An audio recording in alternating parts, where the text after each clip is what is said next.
하나님의 말씀은 데살로니가전서 5장 25절에서 마지막 절 말씀까지 보시겠습니다.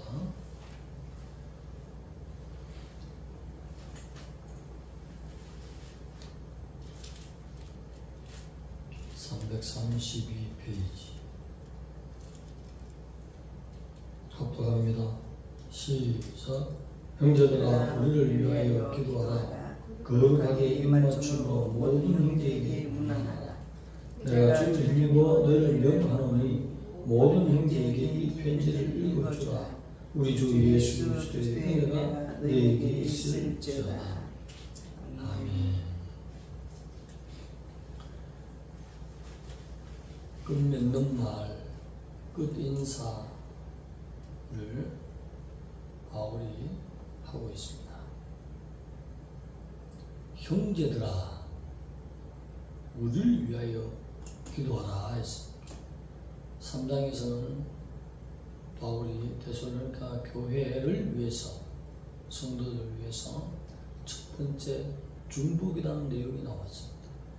그리고 4장에서는 두 번째 성도들을 위한 중보기도 내용이 나왔습니다. 이제는 편지를 마무리하면서 도리어 우리를 위해서 기도해 달라고 중보기도를 요청하고 있습니다. 중보기도 요청하는 내용들이 로마서에도 나옵니다. 고린도후서에도 나옵니다. 에베소에도 나오고 빌립보서에도 나오고 또 골로새 교회에 편지하는 그 내용 속에도 우리를 위해서 기도하려고 간절히 부탁하는 모습을 볼 수 있습니다. 중보기도도 하지만 그만큼 또 중보기도가 필요한 바울 일행의 선교 사역이겠습니다. 기도 외에는 유가 나가지 않습니다. 그리고 앞서 있는 지도자 한 사람만 넘어지면 많은 사람들이 영적으로 혼돈을 느끼게 됐습니다. 군대에 가면 이런 말이 있습니다. 병장 1명하고 이등병 10명하고 안 바꾼다는 말이 있어요. 병장쯤 되면 군대에 돌아가는 일이 짬밥을 먹어서 머리가 핑핑 돌아갑니다.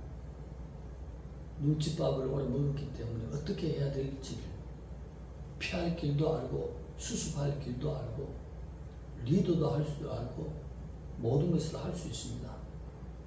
근데 이등병은 군 생활이 익숙지 않아서 어벙하게 보이게 되어 있습니다. 그런 것처럼 병장 한 명의 군대의 역할이 아주 중요합니다.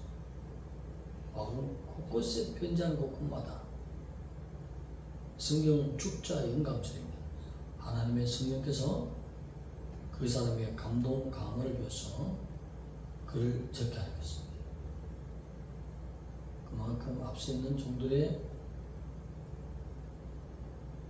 중보기도 받는 것도 중요하지만 도리어 그들을 위해서 기도해 줘야 된다는 것입니다. 이것이 먼저 그 나라와 그를 위해서 나가는 기도가 되어야 되는 것입니다. 하나님이 앞서서 세워서 쓸 종들이 영적으로 공격을 받으면 그만큼 성도들에게 영향을 미치지 않습니다.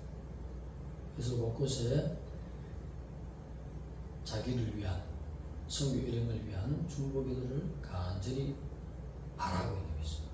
오늘 형제들아, 우리를 위해서 기도하라. 우리를 위해서 기도해 주세요. 이 말이 아니에요. 형제들아, 아텔포이 이런 말을 붙인 것입니다. 이 말은 주님의 은혜로 말미암아 한 지체가 된 형제, 혈육으로서의 형제가 아니라 주님의 은혜로 말미암아 형제가 됐다. 주님의 어떤 은혜? 십자가의 법의 피값으로 형제가 됐다. 우리는 그러니 당연히 중보기도를 해야 되지 않겠느냐 하는 그것을 강하게 느끼기 위해서 이 말을 앞에다 붙여놨다는 사실. 영적인 모든 일은 기도로 쓰임받는 것입니다. 그래서 편지의 마지막 부분에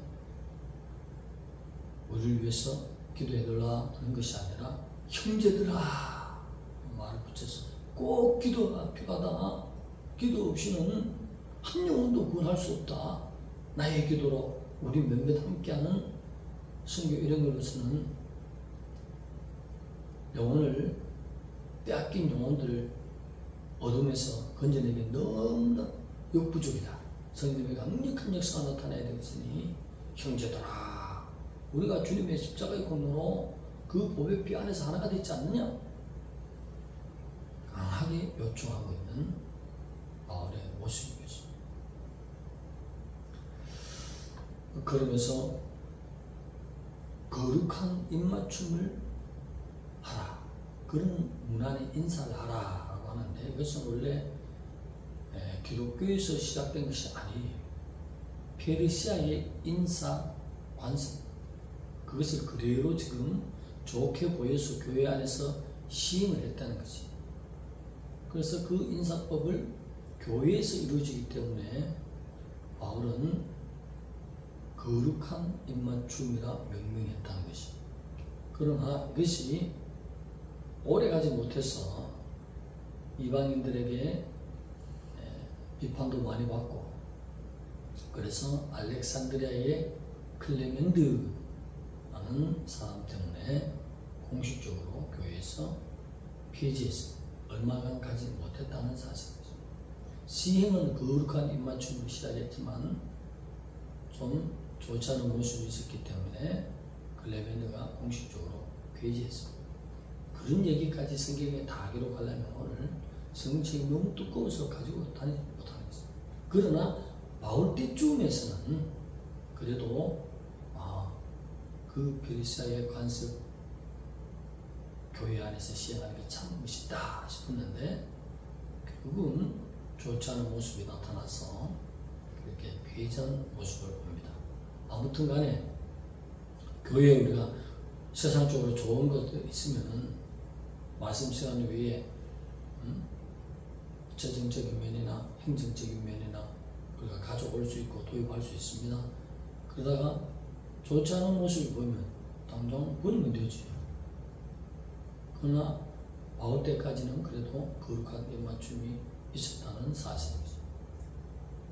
그 정도로만 우리가 초대교회 시대에 남녀간에 모두가 거룩한 입맞춤으로 우리가 주님 안에서 아델포이가 됐으니 그렇게 이 입맞춤으로 문안을 했다는 사실이 잠시 있었다는 것만 알면 됩니다. 그러면서 모든 형제라고 표현하고 있습니다. 여기에도 여러 사본에 보면 하기 오이스 거룩이란 말을 붙였습니다. 그냥 모든 형제가 아니라 모든 거룩한 형제인 것입니다. 이 거룩에 들어가는 것은 뭐예요? 왜 거룩해 됐습니까? 왜 의로운 자가 되었으며 하나님 앞에 거룩한 자라 칭함을 받습니까? 바울이 하고자 하는 의도가 뭡니까? 주 안에서 하나 됐다는 것입니다. 갈보리의 그 예수 그리스도의 그 공로로 하나가 되었으니 거룩이라는 말을 붙여서 번역을 하는 것입니다. 우리 성경에는 거룩이라는 말을 빼버리고 모든 형제라는 것입니다. 형제를 강조하고 있습니다. 바울이 쓰신 여러 편지에서 보면 형제라고 부르고 있습니다. 그냥 고르게 형제가 아닌 것입니다. 갈보리의 주 예수 그리스도의 공로로 되는 그 형제. 그러니 얼마나 더 고립보다도 가까운 형제입니까? 그래서 중보기도도 열심히 해주고 그 지체된 하나로서 더 뜨겁게 사에게 주고받는 기도들 서로 할 수 있도록 거룩이라는 말을 여러 사본에서는 함께 번역하고 있습니다. 우리는 거룩한 존재가 됐습니다. 거룩하지 못하면 천국에 들어가지 못하는 것입니다. 거룩한 존재만이 천국에 들어가요. 주님의 갈보리 언덕에 구속의 보배 피의 공은 지옥에서 천국으로 옮겨버리는 주님의 능력인 것입니다. 주님의 지혜인 것입니다. 하나님은 우리에게 주시는 선물인 것입니다. 그럼 나는 거룩한 자가 됐다는 것이죠. 그러면서 은혜가 너희에게 있을지어다 라고 축도로 서신의 편지의 마무리를 맺고 있습니다. 가리스 말을 쓰는데 이것은 도저히 은혜 받을 수 없는 자가 은혜 받는 것을 은혜라고 하는 것입니다. 우리 모두가 주님 앞에 은혜 받을 수 있습니까? 자격이 있습니까? 없다는 사실이죠. 범죄한 아담의 모든 후손들은 죄성을 가지고 태어나기 때문에 하나님 앞에서 가치 없는 인생이 되겠습니다.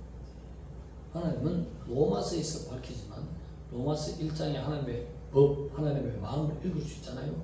수근수근해서 그것도 사형제야. 그렇게 하나님은 거룩한 존재인 것입니다. 내 갈보리 언덕. 오늘 마지막 서신에 마무리하는 내용에서도 그 내용을 꾹 짜면 예수님의 살찌지신 그 공로를 우리에게 입혀주신 보혈의 능력이 그리고 있습니다. 바울의 모든 메시지뿐만 아니라 성경 모든 것을 꾹 짤 때에 십자가의 그 고난, 그 힘든 그 물과 피를 쏟으신 예수님의 공로만 쏟아지는 것입니다.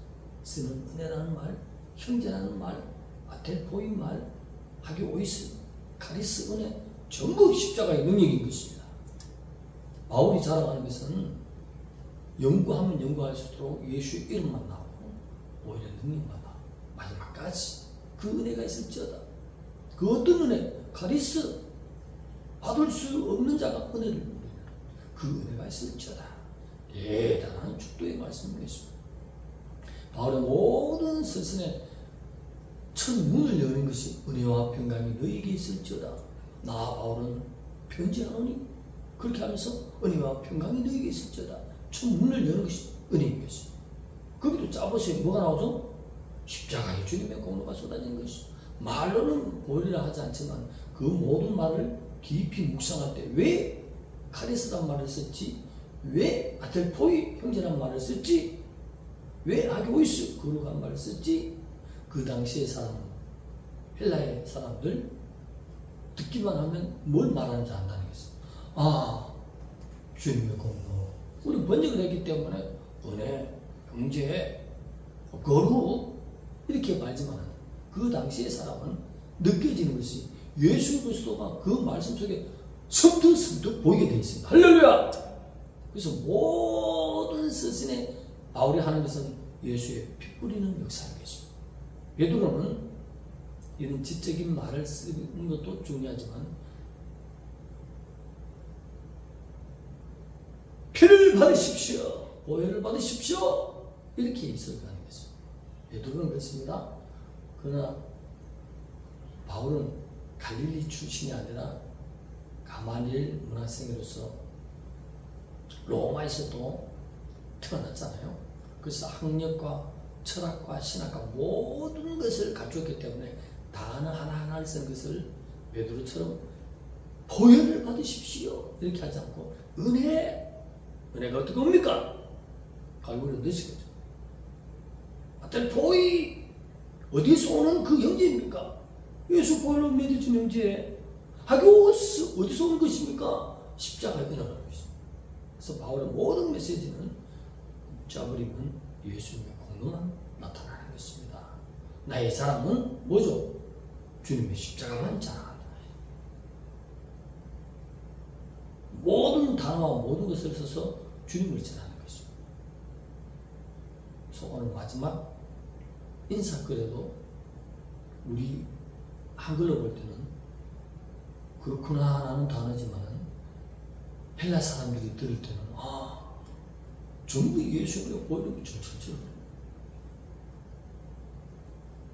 이 은혜라는 축도로 간단하게 서신을 마무리하지만 다른 곳에는 또 축도의 형식이 여기만 있는 것이 아니라 다양하게 나와요. 어떤 문장은 길, 성부, 성자, 성령의 이름으로. 어떤 것에는 또 은혜와 평강이라는 말을 써서 하는데 다양한 모습들이 있는데, 그러나 바울이 축도하고자 하는 그 중심은 같다는 것입니다. 모든 고린도후서 13장 13절이 표면적인 축도의 얘기죠. 성부와 성자와 성령의 이름으로 축도하는 것. 그거나 오늘 은혜가 있을지어라 동일한 것입니다. 그 은혜를 풀어놓으세요. 그 안에 삼일체 사역이 나타나지 않습니까? 그래서 그것을 풀어서 성부와 성자와 성령의 이름으로 축복한다는 그 말씀이라 간단하게 은혜가 있을지어다 하는 거나 동일하다는 사실인 것입니다. 바울은 예수님을 닮은 종입니다. 성령으로 충만한 종이에요. 그래서 길게 기도한다고 해서 중요한 것이 아니라 은혜라는 단어, 카리스라는 단어, 도저히 은혜 받을 수 없는 자에게 보혈에 뿌려주는 그 은혜, 그 말이 들어가면 된다는 것입니다. 그러나 모든 축도를 장엄하게 차렸는데 은혜라는 카리스, 받을 수 없는 자에게 은혜를 베푼 이 은혜가 빠져버리면 축도가 충만한 축도가 못 되는 것이 반드시 은혜가 들어가야 될 줄 믿습니다. 예.